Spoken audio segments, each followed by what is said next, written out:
Zaļā vaļā ir neliels ģimenes uzņēmums, kas jau 4 gadus nodarbojas ar dažādu augļu un dārzeņu liofilizāciju jeb žāvēšanu augstumā. Ražotnes saimniece Vita agrāk dzīvoja Rīgā, taču neplānot atgriezās savās dzimtajās mājās Sinolē, kur uzsāka šo uzņēmējdarbību. Netīšām iepazīstoties ar cilvēkiem, kas, gribas teikt, ka pirmie atveda šo žāvēšanas metodi uz Latviju tādā pieejamā līmenī, viņi man iedrošināja uzrakstīt projektu un pašai ar to nodarboties. Un tā kā iepriekš es domāju, ka es vispār laukos neatgriezīšos, tad šis man bija tāds, pilnīgi kaut kas negaidīts, bet tās ašākās idejas, citreiz tās labākās, tā arī tas notika, ka realizēju projektu un atgriezos laukos. Tomēr kas ir uzņēmums bez nosaukuma? Šajā gadījumā tas ir vienkārši vārdu spēle. Tā es jūtos šeit, tādā meža ielokā, ka mēs bērni, arī man brālis un māsa, mēs augām pilnīgi savā vaļā no pārējiem bērniem, taisījām namiņus kokos, un līdz ar to zaļā vaļā man asociēs ar tādu svaigumu, brīvību, bērnību, ar tādām košām krāsām un to, kas aug savā vaļā. Uzsākot uzņēmējdarbību, Vita atklāja, ka sākotnēji izvairījusies no eksperimentiem un fokusējās uz drošiem un pārbaudītiem produktiem. Tas bija cidonijas dzērvenes, kas arī šeit tūmā bija nopērkams, un tie tādi drošie produkti. Un šobrīd jau es sāku vairāk eksperimentēt kā agrāk, un arvien ir jāizdomā kaut kādas jaunas idejas, lai pārsteigtu cilvēkus, un tā man ir radies liofilizēts uzpūtenis, piemēram. Šobrīd uzņēmuma piedāvājumā ir aptuveni 18 dažādi produkti,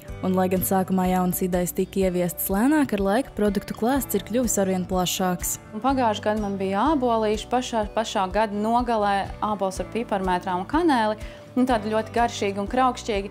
Tā kā šie ir tagad tādi mani pēdējie produkti, un es domāju, ka šogad es vairāk arī nepaspēšu.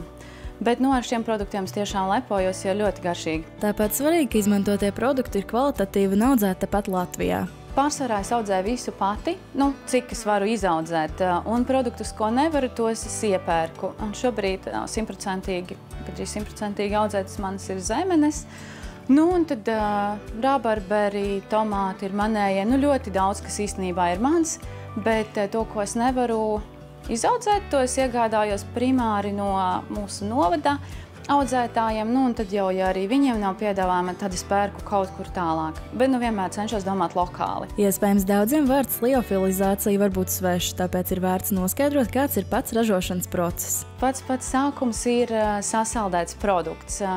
Pieņemsim to pašu zemeni. Sākotnēji es, kad nolasu, es nomazgāju, noņemu lapiņu un pēc vajadzības sagriežu sīkāk vai arī negriežu. Tad ielieku sasaldēt saldētavā jau, jo iekārta tāpat vispirms saldēs.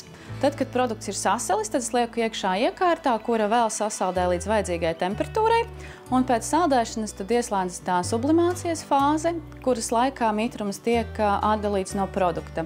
Sublimācijas fāzi kontrolē pati iekārta, kas nolasa mitruma līmeni kamerā, un tad, kad tā redz, jūt, ka mitruma līmenis ir konkrēts, kā viņai ir iestatīts, tad pārslēdzas uz beigu žāvēšanu, kurā produkts jau tiek galēji izžāvēts. Un jau pēc pāris stundām kaltējot produktus šādā veidā tie nezaudē savu garšu, krāsu un formu, kā arī vitamīnu zudums ir minimāls un tie kļūst kraukšķīgi. Turklāt visiem, kuri vēlas iepazīties ar liofilizācijas procesu un pašiem izmēģināt roku produktu tapšanā, ir aicināti doties ekskursijā. No pagājušā gada novembra es sāku pieņemt pie sevis ciemos, gribas visus mīļi saukt par ciemiņiem, jo man ļoti patīk izglītot pārējos par to, kas ir šis produkts vispār, cik sarežģīta vai otrādi tieši vienkārši ir ražošana un cik tā ir laikietilpīga un cik ļoti liels roku darbs tas ir. Tāpēc es pieņemu ciemos uz ekskursijām, un minimālā cilvēku skaita nav, ir maksimālais cilvēku skaits.